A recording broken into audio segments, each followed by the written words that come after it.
chers élèves, dans une nouvelle vidéo concernant les élèves du troisième année collège. On va traiter aujourd'hui le troisième chapitre concernant l'oxydation des matériaux dans l'air. يعني الأكسدة ديال بعض المواد في الهواء. على بركة الله نبداو l'oxydation des matériaux dans l'air. L'oxydation du fer dans l'air humide. même أنه l'air humide هو هواء رطب. وممكن نقولوا هواء رطب. مثلا كتلقى كتطلع للسطح الصباح بكري، كتلقى واحد الماتيير مثلا طابلة او شي حاجة فيها الماء. دونك ليغ اوميد هو هواء مصحوب بماء، بقطرات مائية.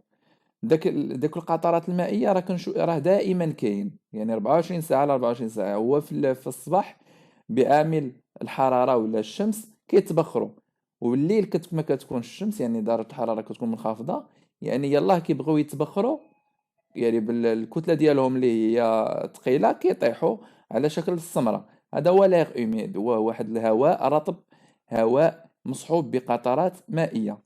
اير اوميد سي لير كي ريش اون فابور دو، يعني غني ببخار الماء. ولير سيك هي ممكن نقولوا نشوفوا مناطق صحراوية، هي هواء بدون ماء، يعني كتلقى يعني الجو ناشف. سي لير كي بوف اون فابور دو، ما كاينش فيه الماء. لير réagit avec tous les métaux et les oxydes، يعني لير كيتفاعل مع جميع الميتو، جميع المعادن كيف ما هما، بحال لو فير، لو كويفر، لور اي لارجون. ولكن الفرق هو ان الدرجه ديال التفاعل كتكون كتختلف من ميتال لاخر. وكنعرفوا ان البيلون ديال واحد لا رياكسيون دائما السبب ديال لوكسيداسيون هو وجود ثنائي الاكسجين. والعام اللي فات شفنا انه السبب ديال الاحتراق هو وجود ثنائي الاكسجين. حتى هذا العام هذا هو ثنائي الاكسجين هو ضروري للاكسده. دونك من كتكون في السطح كتحط واحد الحديده، كتنوض الصباح كتلقاها فازقه وبداها الصدى. الوغ شنو هما لي زيليمون اللي كيكونوا هذاك المورسو دو فير كيكون معرض لواحد دو زيليمون اسونسيال. مثلا قطعه حطيناها في السطح لقيناها الصباح مصديه، دونك شنو كاين، شنو اللي جا اون كونتاكت معاها، شكون اللي كان اون كونتاكت ديريكتومون مع هاد القطعه؟ هو الماء H2O، ديك لا فابور دو لو H2O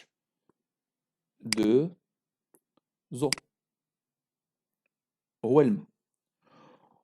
والهواء لير كنقولوا لير اوميد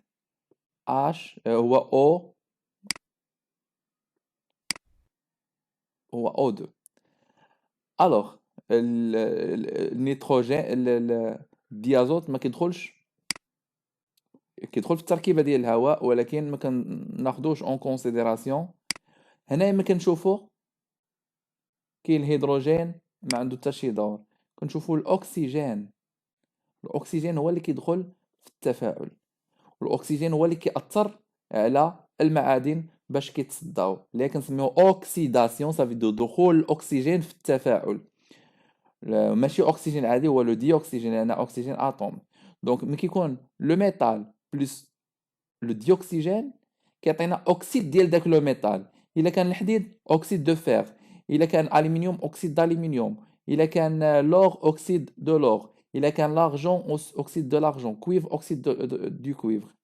اكزومبل بحال لو فير كيكون مع الديوكسيجين كيعطينا لوكسيد دو فير، يعني اوكسيد الحديد. اكسبيريونس. دونك شدينا واحد ليكسبيريونس، بغينا نتاكدوا انه لو ديوكسيجين هو السبب ديال لوكسيداسيون. شنو درنا لير سيك. لير سيك ça veut dire كاين فقط O2، كاين O2 فقط.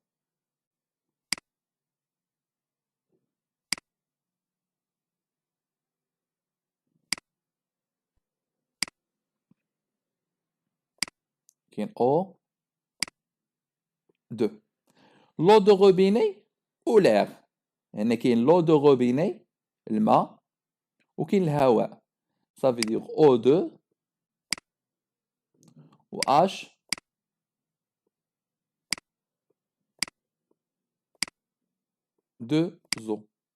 كاين ثلاثة، كاين جوج ديال لي زيليمون اون كونتاكت مع هاد القطعة ديال الحديد. من بعد كاين او صالي. او صالي هو ماء غني بالاكسجين، هو ماء غني بالاكسجين. وكاين عندنا الهواء، عندنا O2 وعندنا الماء H2O مثلا O2. يعني ماء هو ماء ولكن غني بالاكسجين. هذا نعطيكم مثال، هي H2O2. هذا لو صالي. وهنا او بويونت وماء مغلى ايزولي دو لير. باش درنا ليزولاسيون، درنا ليزولاسيون بلي زويل ويل.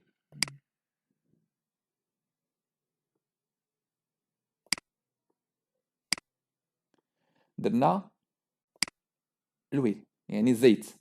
والزيت كنعرفوا ان الزيت كيمنع الدخول ديال ثنائي الاكسجين، وبالتالي من ما كيدخلش ثنائي الاكسجين كيبقى هذا منعزل، وبالتالي لا ماتيير اللي كاين هنايا هو دو لو تو سامبلومون. فيها الماء H2O، فقط وجود الماء. هنا ملي كنديروا المجموع ديال الاكسجين، هنا عندنا العدد ديال الاكسجين هو جوج. هنا العدد ديال الاكسجين عندنا جوج ديال في الهواء وواحد في الماء اللي هو 3. هنا شحال عندنا ديال العدد ديال الاكسجين؟ عندنا جوج في الهواء وجوج في الماء المالح هما 4. هنا شحال العدد ديال الاكسجين؟ عندنا عا واحد. الوغ شكون غيتصدى الاول؟ هو اللي فيه العدد ديال لي زوكسيجين بزاف. دونك هاد لو ريسيبيون 3 هو اللي غيتصدى الاول كما كتشوفوا هنايا، ها هو مصدي بزاف. وهنا كنقولوا انه لو صالي يعني داك لو سيل الدور ديالو il accélère la réaction d'oxydation.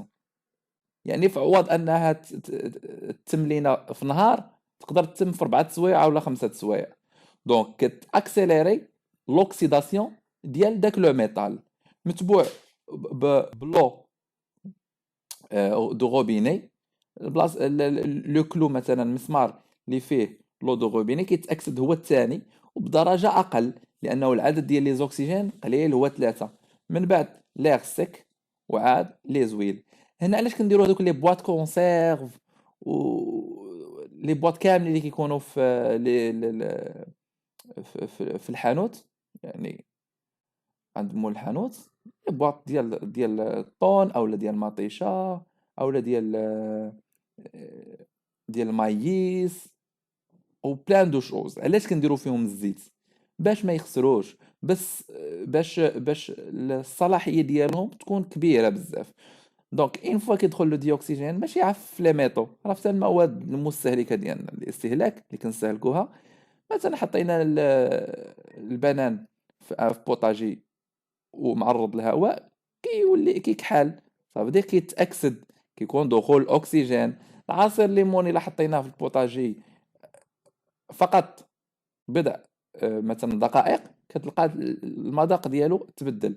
ها شنو؟ راه الاكسجين ا ايتي رياجي افيك لاسيد اللي هو لورانج وبدل الصيغه ديالو لا ستركتور شيميك ديالو ولا هكاك. دونك مشكل ديال الديوكسيجين كيفاش كنتغلبوا عليه؟ مثلا في الخضر ديالنا كيكون عندنا واحد لو ريسبيراتور، هذاك عندنا واحد الساشي وفيكون فيها واحد لو تويون اي اون ريسبير دو لير.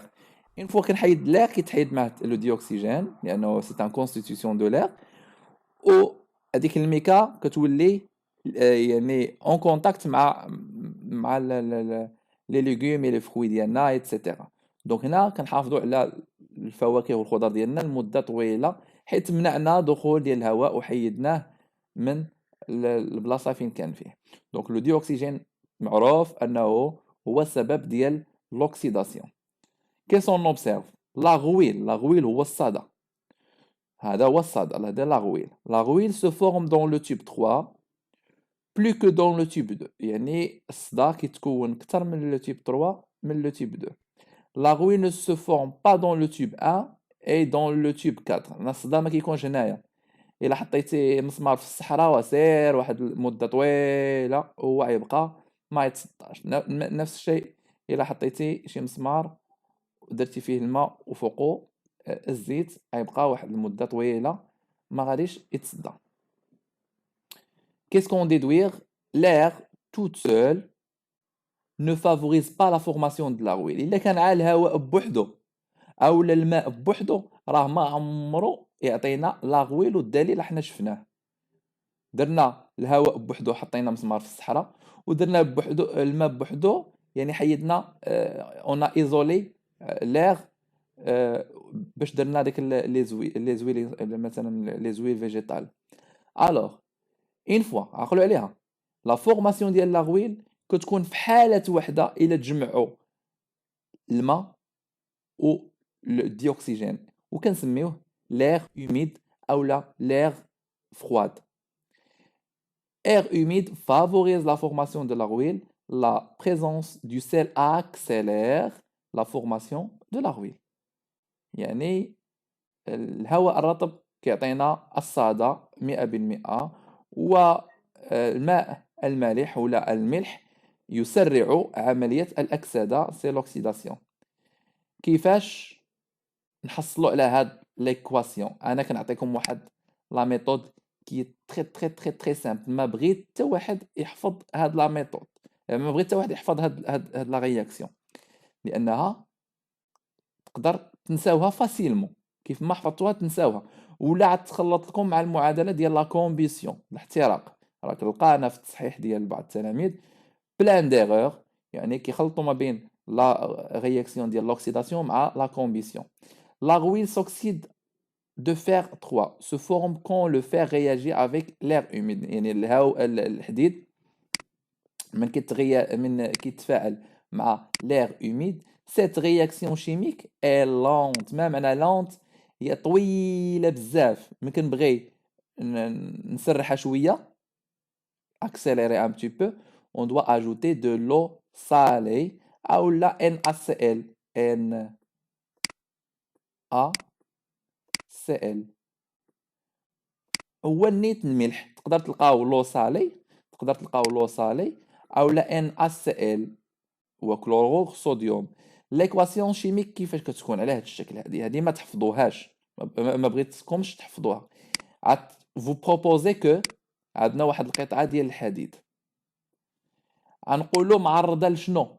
معرضه لجوج ديال المواد اللي هو الماء H2O، ومعرضه الهواء اللي هي O2. كيفاش غنبداو لوبيراسيون؟ اول حاجه كنديروا لو فير، كنديروا لي رياكتيف، هادو كيتسموا المتفاعلات. كنقولوا هي هادي لي رياكتيف هما هادو. عندنا لو فير réagit avec l'air humide. فوالا هادي هادو هما المتفاعلات. شكون هو المتفاعل الاول؟ لو فير، ندير Fe. Qui réagit avec quoi? Avec l'air humide. وملي كنقولوا l'air humide هو l'oxygène، هو لو ديوكسيجين، هو O2. شنو كيعطينا؟ كيعطينا لوكسيد ديال لو فير. ما معنى اوكسيد دو فير؟ انه الحديد دخل فيه لو اوكسيجين، هي FeO.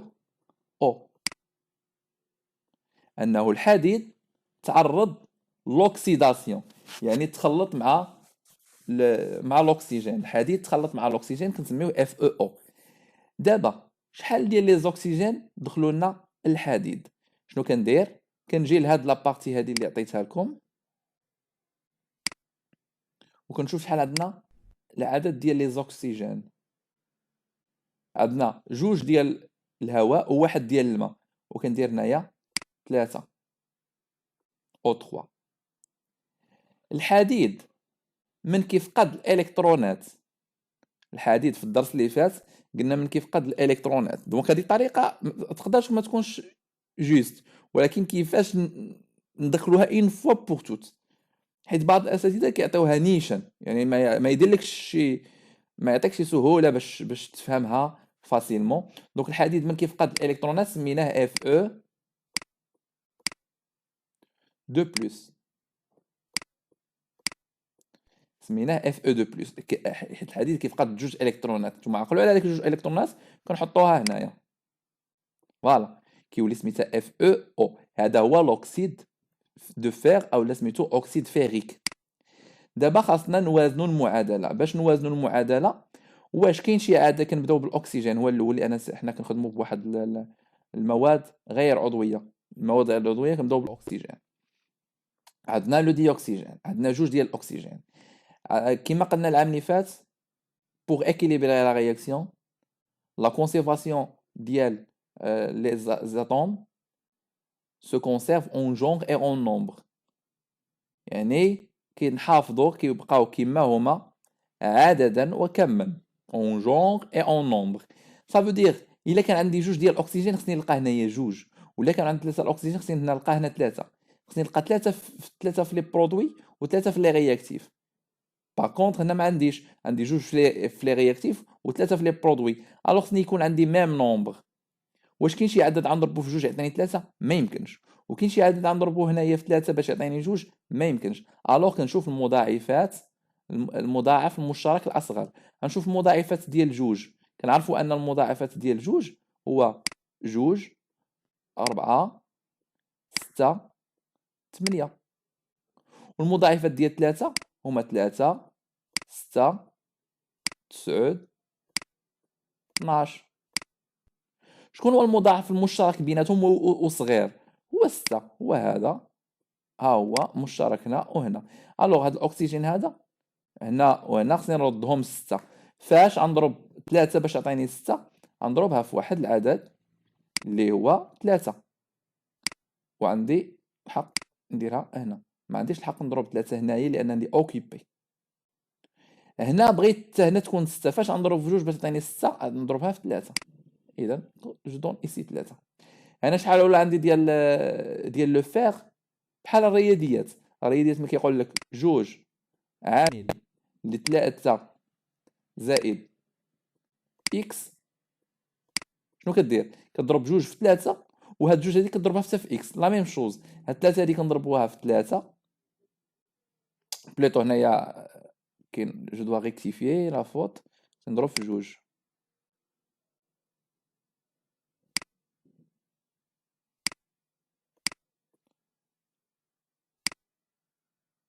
Pour avoir 6, je dois multiplier par ici 2. Alors 2 fois 2 ou 2 fois 3. 2 fois 3 est égal à 6. وهنا في الحديد 2 fois 2 est égal à 4. C'est pour cela qu'on met ici 4. وهنا المعادلة غنكون حفظتها مزيان وفهمتها، يعني ما عمري ننساها، لأن هاد لي رياكسيون هادو غنبقاو نخدمو بهم بزاف ديال المرات. On passe à autre chose. لا فورمول شيميك دو لاغويل هي Fe2O3. كاين اللي كيدير لي هادي كامله جوج Fe2O3. نو، هاد جوج هادي راه ما داخلاش في لا فورمول ديال لاغويل. لا فورمول ديال لاغويل هي Fe2O3، هي الصدى، هذا هو الصدى. دو كولور مارون بوروز، اللي هي يعني المسام ديالها كبار.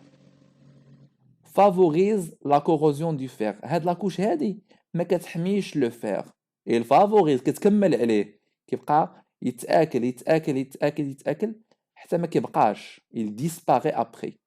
Pour protéger le fer de la corrosion, on recouvre le fer par une couche imperméable. خصنا نطليوه بواحد لاكوش اللي ما كتكونش كدوز لينا لو ديوكسيجين. شنو هي هاد لاكوش هادي؟ نقدروا نديرو الفيرني، البلاستيك نغوكوفريوه بالبلاستيك، البانتور اونتي رويل، بانتور اونتي رويل يعني مقاومه للصدى. كاين دي بانتور اللي واخا كديرهم كيبقى كيطرى الصدى. و باغ اون كوش ميتاليك كوم لو زنك، لو نيكل، لو لاتان، لو كروم. هادو سو سون دي زيليمون اللي ما كيصديوش، يعني كيعمروا لنا دوك لي بور، هادوك لي بور ديال لو فير. ou par production d'un alliage avec d'autres exemples de l'acier، واللي هو لينوكس، اللي هو alliage يعني خليط مكون من بزاف ديال لي ماتيير، منهم النيكل والكروم باش كيعطينا اللينوكس اللي ما كيتصداش. دابا ندوزو للالومنيوم.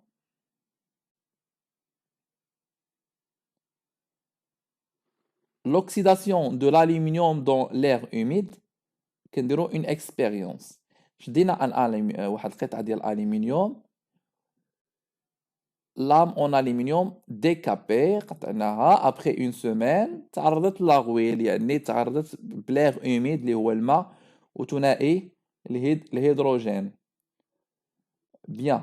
La couche mince, gris, foncé, foncé, l'alumine. يعني كتعطينا هذيك لا كوش اللي كتعطات كنسميوها الالومين. الالومين هي ديك لا كوش اللي كتكون لينا. Observation. La formation d'une couche mince gris explique que l'aluminium réagit avec l'air humide. يعني هاد لا كوش اللي تكونت لينا كتعطينا فكرة أنه l'aluminium a été déjà réagi avec l'air humide. تفاعلوا إذا كاين une réaction d'oxydation. شنو هي la réaction d'oxydation? La réaction ديال l'aluminium avec l'air humide produit de l'oxyde de l'aluminium لأنه الأكسجين دخل في الألمنيوم ولا سميتو أكسيد d'aluminium. C'est une réaction chimique lente ما كتحدثش بسرعة يعني ثقيلة. l'alumine هي واحد لاكوش imperméable بحال واحد الإيغيسون. الألمنيوم بحال واحد الإيغيسون ملي كيحس بالخطر كيخرج الشوك ديالو القنفذ. لا ميم شوز الألمنيوم من كيحس بالخطر أنه الأكسجين هجم عليه كيخرج ديك الطبقة اللي كنسميوها الألومين. هذيك الألومين كتغطيه وكتحميه ما كيتصداش. ديك الألومين كتحمي الألمنيوم من الصدى. هذاك الألومين كتغطي دوك لي بور اللي كاين في الألمنيوم protège l'aluminium contre la corrosion و l'équation chimique ديالها correspond à la même structure كيما درنا في لو فير غتشدو كوبي كولي غتعوضوا الالومنيوم par le fer. هنا l'alumine protège l'aluminium par contre la rouille favorise la corrosion. يعني ديك لا كوش ديال l'oxyde ferrique ne protège pas le fer, par contre l'alumine protège l'aluminium. وهاد Al2O3 هاد Al2O3 هادي هو الالومين. الا قلت لكم عطيوني الصيغه ديال الالومين ما تعطيونيش هاد الجوج هادي نو عطيوني Al2O3. réaction de matériaux organiques avec le dioxygène de l'air. دابا سالينا مع لي ماتيريو inorganiques مواد غير عضويه. دابا نشوفوا المواد العضويه. هو احتراق الورق وشفنا العام اللي فات الاحتراق ديال المواد العضويه وغنعاودوهم une deuxième fois. La combustion du papier dans le dioxygène de l'air. Définition. Les matériaux organiques sont d'origine végétale ويقدروا يكونوا تا animal ويكونوا humain. humain يعني الانسان اي حاجه كتنفس اون جينيرال كناخذوا منها مثلا الانسان خدينا منه الشعر سي une matière organique. الموطون سي ان انيمال خدينا منه الصوف سي une matière organique. الشجره كتنفس خدينا منها لو بوا est une matière organique. لو كوطون كيجينا مثلا من بعض النباتات. لو بوا كيجينا من اشجار. البترول حتى هما ou d'origine animale par exemple le peau ou les tissus و بزاف ديال الحويجات. دونك اي حاجه كتنفس كناخذوا منها ان اليمون كيتسمى ماتيير اورغانيك. هنا ليكسبيريونس شنو درنا؟ دينا واحد الباك بنزين واحد الموقد ديال البنزين او يعني درنا واحد القطعه ديال الورق.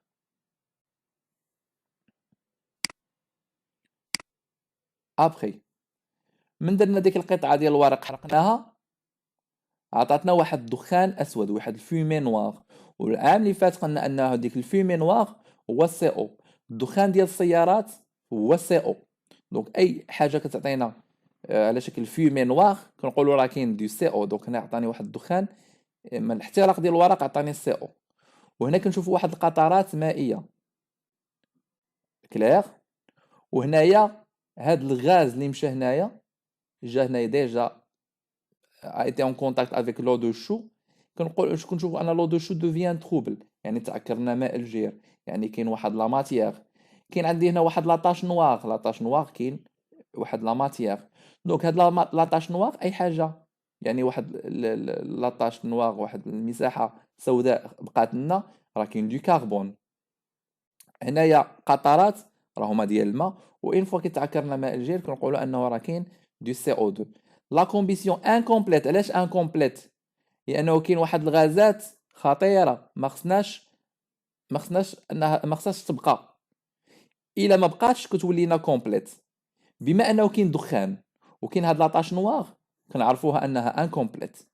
من ما يبقاش لاطاش نواغ، هاد لاطاش نواغ هادي، ومن ما يبقاش الدخان كنقولوا أنها كومبليت. بمعنى آخر، إلا ما بقالناش الدخان يعني ما كاينش سي او، وما بقالناش لاطاش نواغ ما كاينش الكربون.